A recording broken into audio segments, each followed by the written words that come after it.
Sistema zonal. De hecho, ya he escuchado hablar de esto, pero me parece una cosa un poco esotérica. No tiene nada esotérico. Es un método muy complejo, teorizado por Ansel Adams para la exposición de las Ansel películas en Adams. blanco y negro.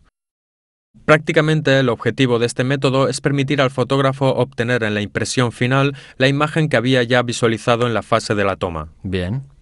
Obviamente no es posible reproducir el descarte de luminosidad presente en la realidad en un material fotográfico, porque si recuerdas, como hemos dicho antes, hay límites que impiden la reproducción de todas las variaciones de luminosidad.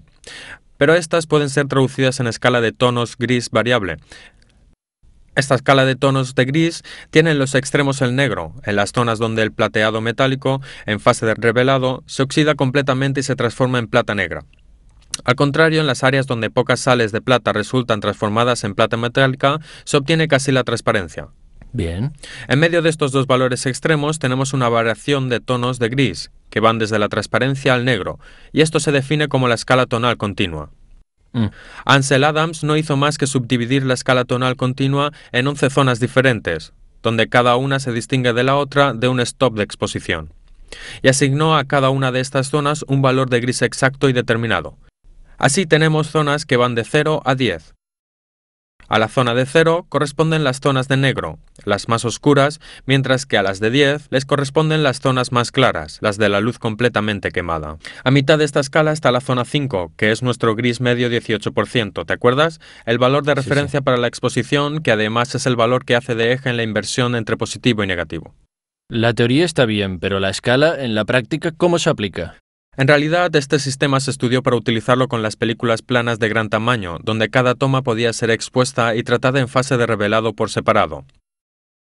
Actualmente, con las películas de rollo, hay dificultades de operación mayores, porque cuando tienes la película en la cámara, estás obligado a tomar fotos exponiendo de igual manera todo el rollo y por lo tanto a revelarlo igual. De todos modos, considera que si un fotógrafo encuentra un sujeto que considera importante, normalmente no hace solo una toma, prueba diferentes soluciones, desde diferentes puntos de vista, y puedes hasta hacer varias tomas y luego darle a ese rollo un tratamiento específico para utilizar el sistema zonal. De cualquier manera, en la base de todo está la decisión de dónde colocar el gris medio. O sea, no se usa la indicación del exposímetro de manera pasiva, sino que la utilizamos como información, y somos nosotros que elegimos a qué valor tonal, a qué zona de la realidad asignar el valor tonal del gris medio al 18%. Después miraremos las otras zonas presentes en la imagen, los otros valores de luminosidad. ¿En qué zona irán a caer? O sea, ¿qué valor de gris se le asignará en base a la escala tonal formulada por Ansel Adams en las 11 zonas? Obviamente se necesitará tener cuidado que partes de nuestra imagen no vayan a caer en la zona 0 ni en la zona 10, que son las zonas extremas, las de blanco extremo y las del negro total. Negro extremo. Y por lo tanto debemos tratar de evaluar el resto de los tonos de nuestra imagen.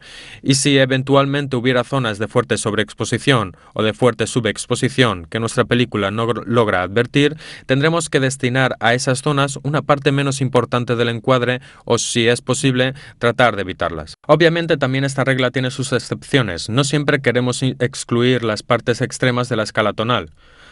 Hay fotos en las que quizá queremos que nuestro sujeto salga muy iluminado en la completa oscuridad. En este caso, entonces, no quitaremos las partes que van a caer en las zonas oscuras, los valores 0 y 1. Dejaremos un negro total con nuestro sujeto que así sale del negro.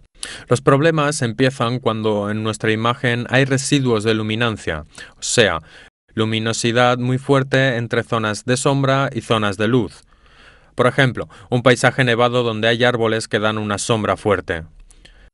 En este caso, la película no puede devolverlo y salimos de los valores de nuestra escala tonal. Si expones para las sombras y tratamos de volver claros los detalles en la sombra, inevitablemente quemaremos las luces. Si expones para las luces, inevitablemente todas las zonas de sombra irán a caer al negro total. Entonces, ¿no hay una solución? Bueno, en realidad existe una solución, porque el sistema zonal, como te decía antes, es un procedimiento que comprende la fase de exposición, pero también la de revelado. Por eso, en este tipo de casos, en la fase de exposición, vamos a sobreexponer nuestra imagen para después subrevelarla en la fase de revelado, para bajar el contraste y ampliar la gama dinámica de nuestra película. Se puede verificar también la situación opuesta, o sea, quizá tener un día nublado donde no hay gran descarte de luminosidad entre las zonas iluminadas y las de sombra. porque el sol está tapado por las nubes.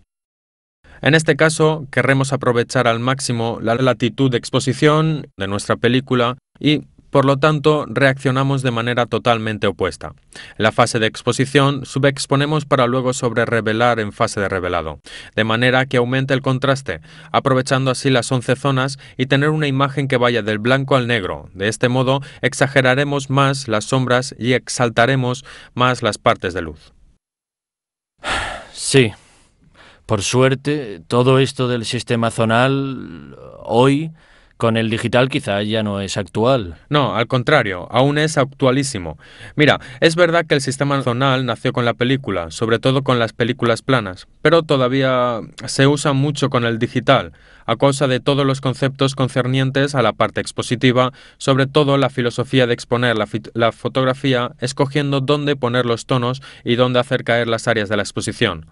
También la cuestión de la que hemos hablado, o sea, de excluir las zonas extremas de nuestra imagen, es válida ahora en el digital.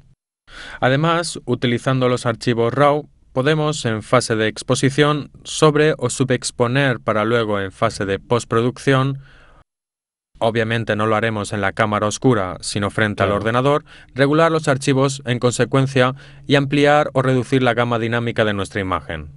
Con Photoshop. Claro. Bueno, Anthony, en resumen, hoy hemos hablado de algunas nociones históricas, empezando por el pictorialismo hasta Ansel Adams.